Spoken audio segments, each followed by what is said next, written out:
This video is sponsored by Central Clinic, Guru Nanak apartment, Shanu medical के पास, अशोक चौक, नागपुर।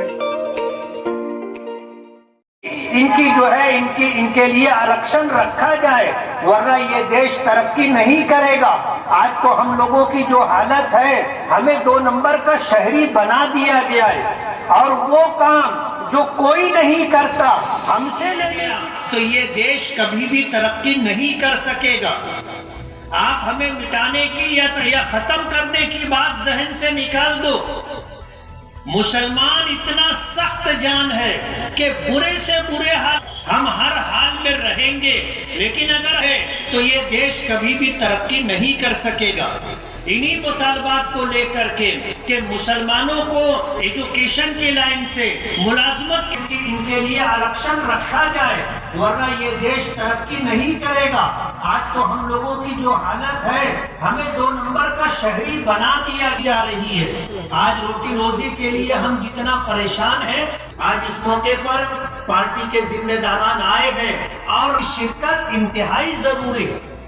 आपको बताना हो, इत्तेहादुल मुस्लिमीन 2014 से महाराष्ट्र में ज़्यादा सक्रिय हुए विधानसभा चुनाव के बाद मजलिस के एजेंडे में मुसलमानों को, दलितों को, पिछड़ों को इंसाफ दिलाना है और मुसलमानों को पसमानदगी से दूर करने के लिए जो अफर्मेटिव एक्शन होना चाहिए वो रिजर्वेशन का है।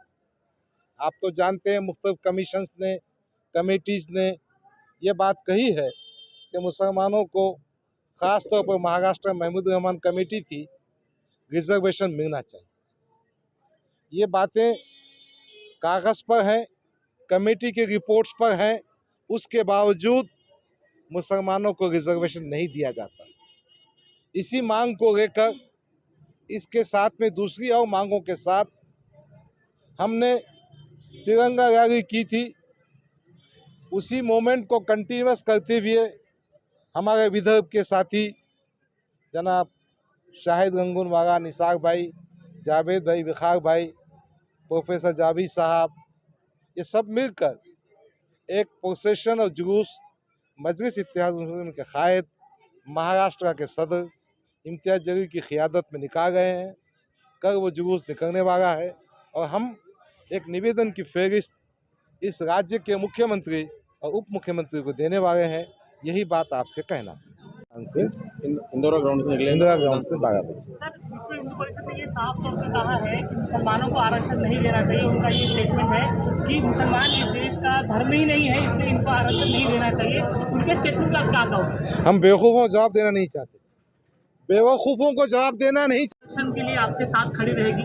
देखिए, हमको दस्तूर में बाबा साहब की संगठन जो दस्तूर है, कभी प्रेमबर पढ़ लीजिए, उसका जो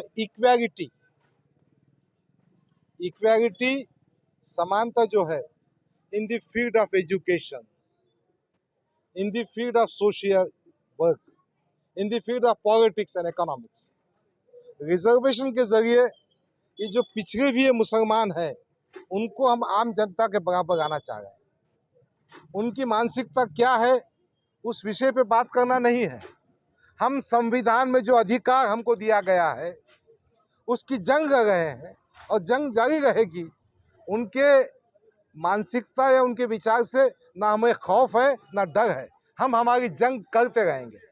2014 में आघाड़ी सरकार ने मुसलमानों को आरक्षण दिया था, लेकिन वो हाईकोर्ट में चैलेंज कर दिया गया था। इस बार भी कुछ सरकार आपका जब मॉब बढ़ेगा या फिर प्रेशर बढ़ेगा तो यही काम करेंगे, वापस फिर हाईकोर्ट या सुप्रीम कोर्ट में वो जाके खारिज हो जाएगा।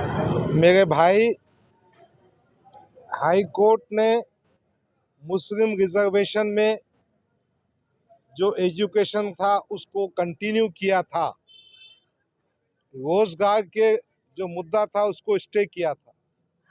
तो बहरहाल एक बात तो आपको समझना चाहिए कि बॉम्बे हाई कोर्ट ने मुसलमानों के एजुकेशनल रिजर्वेशन को अपहेल्ड किया था।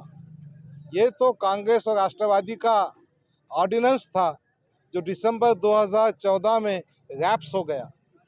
हुकूमत की इच्छा शक्ति नहीं थी। अब 2019 में फिर सत्ता में थे ना ये, फिर भी नहीं दिए। हमारा काम है कोशिश करते रहना, मांगते रहना, और हमको उम्मीद है किसी न किसी दिन हमको कामयाबी मिलेगी।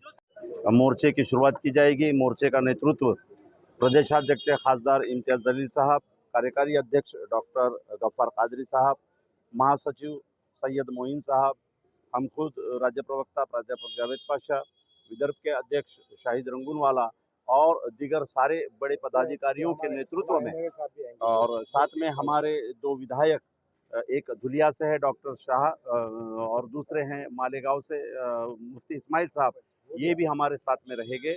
और एक खुशी की बात हम आपको बताना चाहते हैं कि इस मोर्चे में तमाम सामाजिक संगठनाएं भी शामिल हो रही हैं। फुले शाहू अम्बेडकरी विचारों पर चलने वाली और आरक्षण के लिए जंग लड़ने वाली तमाम गैर मुस्लिम संगठनाएं, ओबीसी आरक्षण की संगठनाएं हमारे इस मोर्चे में शामिल हो रही हैं।